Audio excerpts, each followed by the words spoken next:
Hello, everybody, and welcome back to another wonderful episode of Beyond the Bottom Line, the nonprofit video TV show that sits down with nonprofit leaders, executive directors, volunteers, development directors, everybody behind the scenes who never ever gets the time of day to share their story and why they got into this wild, wacky world of nonprofits. And today we are sitting down with Daryl Anderson. Daryl is part of ERA's senior network, and Daryl and I have been back and forth talking. He saw my invite to the podcast and he said, sure, let's do it, because no one says no to being on podcast. No one says no to being on TV show unless you really, really don't want to talk about your organization and get yourself some PR. So that's why we're here. We're having a great conversation today with Daryl. And, I'm going to stop talking because nobody cares about me. It's all about you because we want to hear your story. So, Daryl, welcome aboard. Welcome to the show. How are you? What's going on? What's your deal? Yeah, first, Sean, thank you so much for welcoming me on to the podcast show here. Daryl Anderson, executive director with Eris Senior Network. And so Eris, we are a local nonprofit organization based in the state of Wisconsin.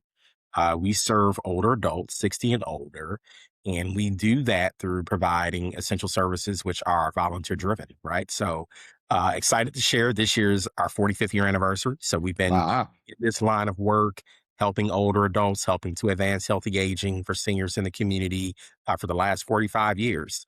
Um, and when we think about some of the geographical area that we're serving in the state of Wisconsin, it's really centrally focused on Southeast Wisconsin, but more specifically Milwaukee and Waukesha counties, which Mm. are the first and third largest growing counties with aging population in the state of Wisconsin. So we're serving communities that really have needs. No, it's amazing. That's really cool. So, how did you get into the nonprofit space, and how did you get into becoming the executive director of this organization? Yeah, Sean, that's a really good question. Um, I was doing some counting a couple of days ago, and I said, you know what? It's been 14 years that I've been in the nonprofit sector. Originally, I started off working with the YMCA after college, and I was a front desk attendant, and I signed the members in when they were coming into the fitness area, and kind of kept the fitness floor clean, and so that turned into an opportunity. And at that point in time, I was working in Jackson, Mississippi. Hmm. And so that turned into an opportunity that introduced me to summer day camp, right? So I did summer day camp one summer with that particular Y association, and just really fell in love with, working with the kids, working with the families, so just kind of creating that fun factor, right? So fast forward, we're gonna say circa 2013. Um, I joined the Boys and Girls Club and became a program director in Northwest Indiana. So I'm a Hoosier, born and raised, Gary, Indiana. And so that was a really full circle opportunity because it allowed me to come back to the community that raised me and poured into me and helped develop me as the young leader I was at that time. And so coming back and being able to support young people in their journeys, being a director and a leader with the Boys and Girls Club locally there was just really a phenomenal opportunity, right? Um, so in 2014-ish, 15-ish, I relocated to the state of Wisconsin, where I've been ever since. And Boys and Girls Club brought me here Hmm. with GC of Kenosha, again, working with teens and, really focusing on the character development aspect of learning. Um, and so that turned into an opportunity for me to join the Milwaukee Metropolitan YMCA, which was a little bit of a shift, still working with youth and families, but not uh, as directly in services as we like to call it, but more focuses on membership, right? So more community engagement and connecting community members to the brand and the services that we had to offer. And so, needless to say, for me, working in nonprofit, the joy for me is the people centric part of the work, right? But also being able to engage communities and see where their needs are, and just working with solid teams to be able to come together and figure out how we can provide solutions for those challenged areas. So uh, I joined Air Senior Network in April of 2023. Hmm. Uh, I'm an only child, and mom and dad are, of course, aging safely in place. So I call myself in between that sandwich generation.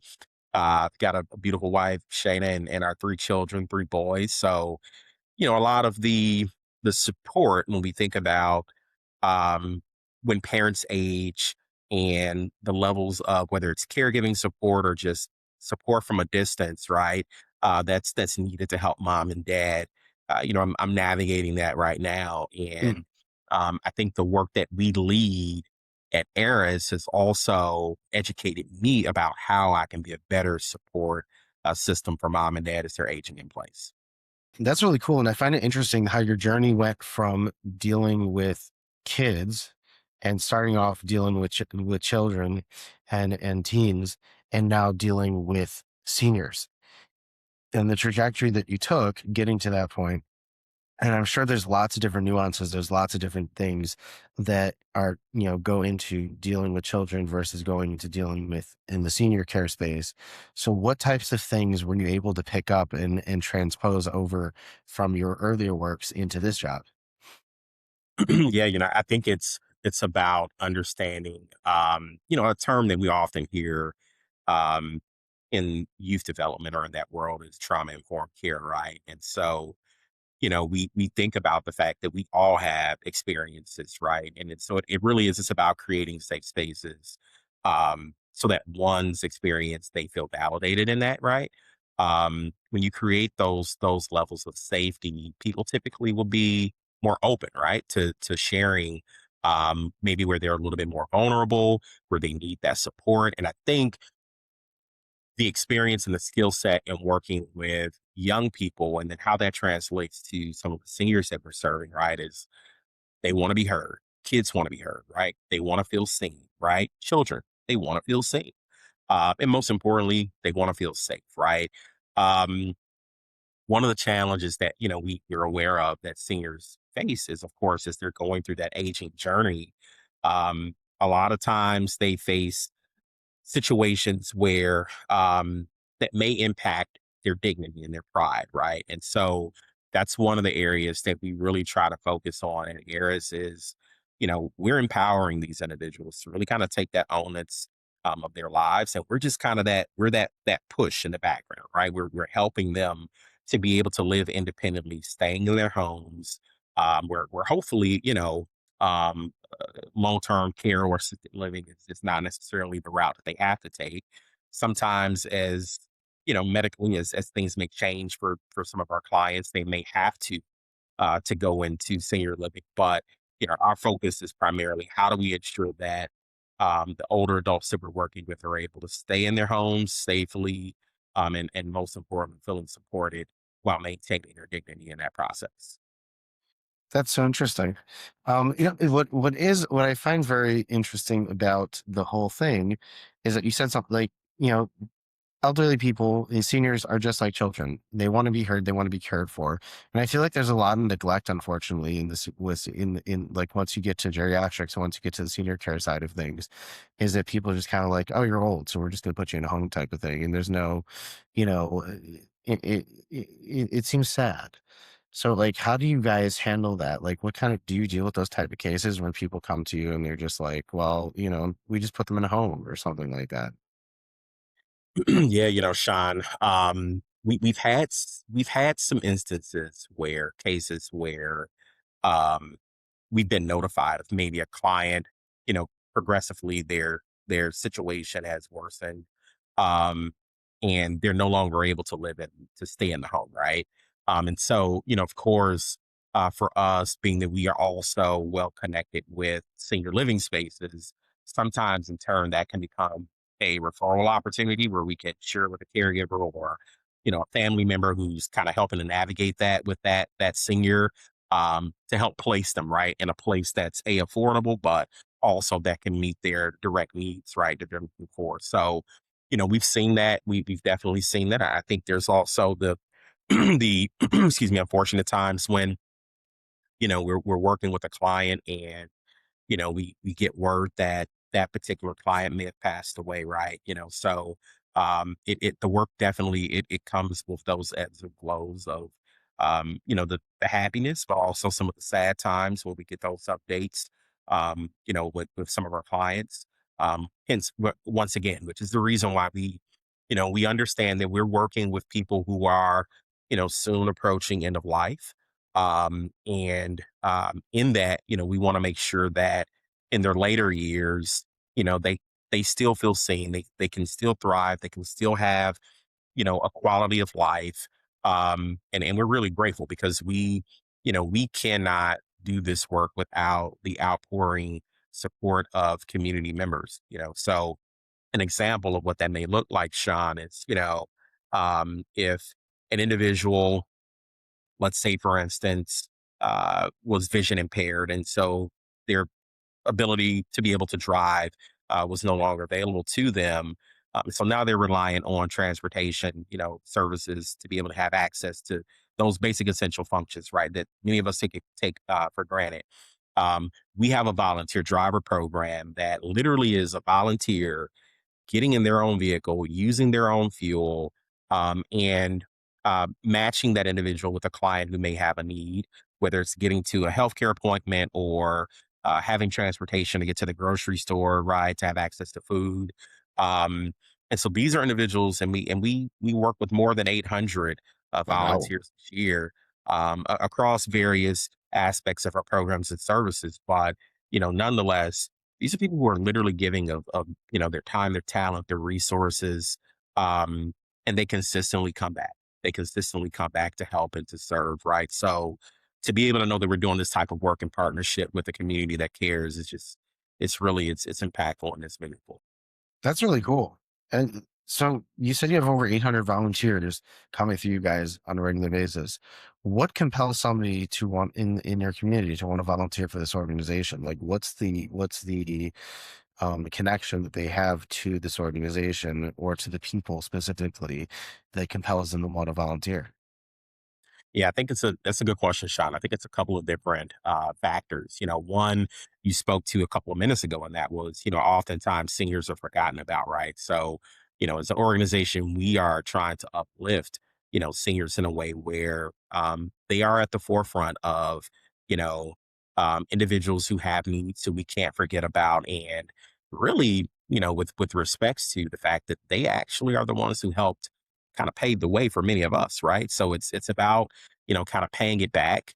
So we see a lot of individuals who are volunteers who just they see it through that lens that, hey, this is somebody who came before me and really paved the way. This is an opportunity for me as a caring, citizen of my community to be able to give back in some way. I think another aspect is, we work closely with corporations, right? So when you think about ERGs and Mhm. the opportunities for corporate volunteerism, these are some of the standout opportunities where people may say, "Hey, we're going to get a group of 20 people from ABC Corporation together Right. and coordinate some opportunities to go and take care of some seniors." Right, so a lot of excitement and fun factor in that. Knowing that there's some team building and more importantly, making impact, for the lives of someone who needs it. um, I think another aspect is lived experience, right? Mm. We have volunteers who may have had to care for an older adult as a caregiver, right? And so understanding the rigors that may come with navigating that process. You're working, you're caregiving, you're also taking care of your own family or raising children. So um, through that lived experience, understanding that and having some empathy, right? Having some empathy about what one who's going through that may be dealing with and saying, hey, you know what?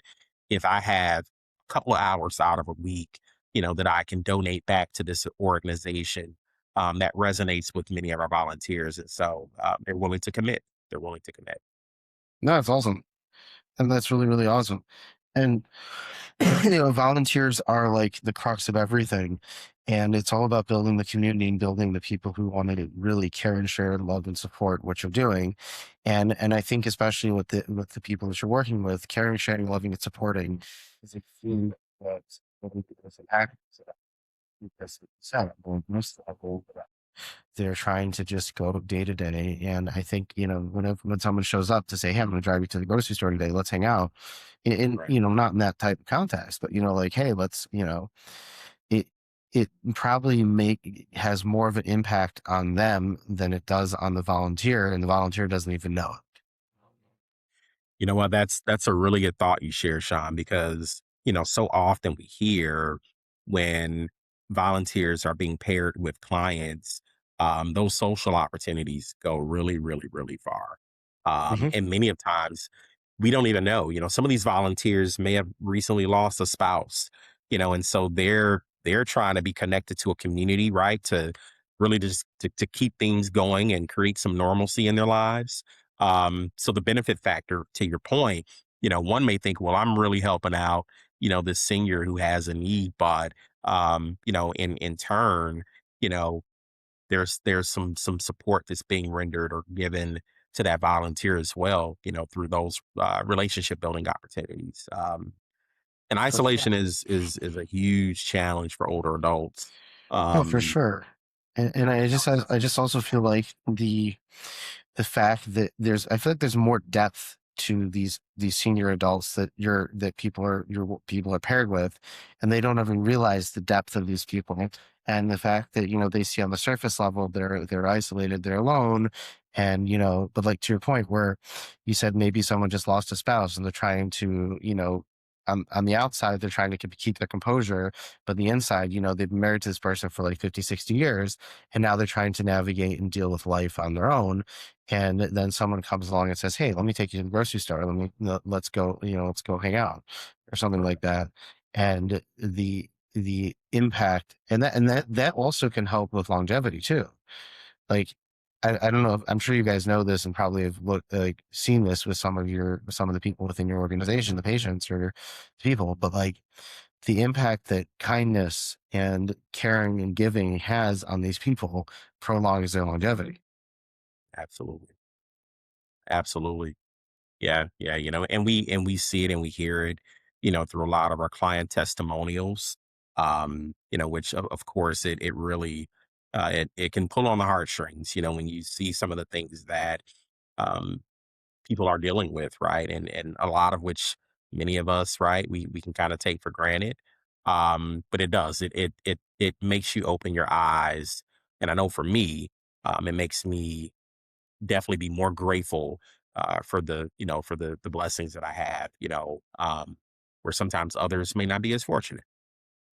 Absolutely. I was gonna say, how do you feel like how does it impact your daily life seeing how much like elevated and how elevated these people are, and how much, like, joy they have when they're working with these volunteers and they're working with your organization. How does it impact your daily life and in your home life, and then just the way you relate to your parents and the way you relate to other older, like, elderly people? Yeah, yeah, no, I think for me it definitely it touches my heart. And it fuels me and gives me the drive to be able to go out as the agency's leader and to go and secure the support that we need to continue to keep this work moving forward. It really is. It's the stories that I'm able to share about our clients and our volunteers, and the relationships that they hold together. That really kind of helps drive that work in the community. Um, I think from a family aspect, again, it makes me feel extremely grateful because when I hear the stories and, uh, I'm made aware of, again, some of those challenged areas that many of our clients are faced with, to know that, within my family structure, we're in a position where we aren't necessarily navigating those things. Um, and from an educational aspect, I think being aware of the types of supports that we have available here in the state of Wisconsin, my mother and father living in Indiana, locally in their community, these types of programs that we offer are not available, right? Mm, So it also makes me think about, um, how can I be an advocate from a distance for the community that I grew up in, but the community that mom and dad are still residing in, to ensure that, as they continue to age and may have additional needs, that those services may be readily available to them as well. So it kind of gets my gears going, and makes me think, how can I uh, make some impact, right, from a distance in that regard. That's amazing. Well, Daryl, this was really fun having you on the show. As we wrap up, what piece of advice would you give to somebody who's looking to get into the nonprofit space and to grow in that nonprofit space, which and make their way to higher levels within the organizations that they're part of? Yeah, I think it starts with finding a mission that aligns with you, finding something that you really truly care about, that you're passionate about, right? Um, I think another thing that's safe to say is, working in nonprofits, it's not a get rich quick scheme, right? So you've got to be in the work for the right reason, caring about people. And when we think about growth and trajectory, just really always being open to being a student, you know, Mm, even at this level as an executive leader, I'm always trying to position myself as a student, to be able to learn from people, and to be able to apply that learning into the work, right? So, um, I think if you're open to those things, and, um, again, you look at what's, mission related, what's something that I really care about, uh, that will guide you far along the way. amazing. Amazing, amazing. Well, Daryl, thank you so much for joining us on Beyond the Bottom Line. It's been a real pleasure getting to know you, getting to know your story, getting to know the wonderful work that you guys are doing with the organization. And for those who want to reach out and learn more about Daryl and his organization, we'll be putting all this information in the show description. So if you'd like to connect with them more on a deeper level, potentially become a partner of theirs, I'll be putting all that information there, and we'll be dropping this on the YouTube channel as well as on Bravehearts TV and wherever you get your video TV show podcast. So until next time, I'll catch you guys on the next episode. Thank you so much. And Daryl, it was a real pleasure meeting you. You as well, Sean. Thank you. Absolutely.